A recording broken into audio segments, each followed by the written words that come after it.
हाम्रो तेह्रथुमको हामी भ्यूज हेरिरहेका छौँ। वास्तवमा हाम्रो प्राकृतिक सुन्दरता नेपालको हिमाल पहाड तराईमध्येको हाम्रो तेह्रथुम जिल्ला पहाडी भूभागमा पर्ने एउटा एकदम सानो जिल्ला भए पनि धेरै सुन्दर जिल्ला रहेको छ।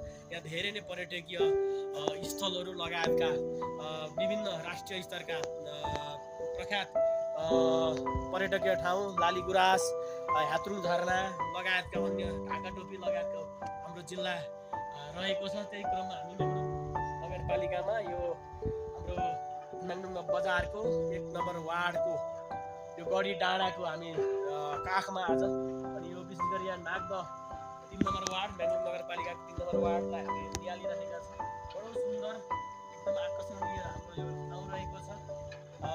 हामीले तराईको अवस्था हेऱ्यौँ भने हाम्रो एकदम कृषियोग्य जमिनहरूलाई चाहिँ प्लटिङ गरेर सबै घर बनाउने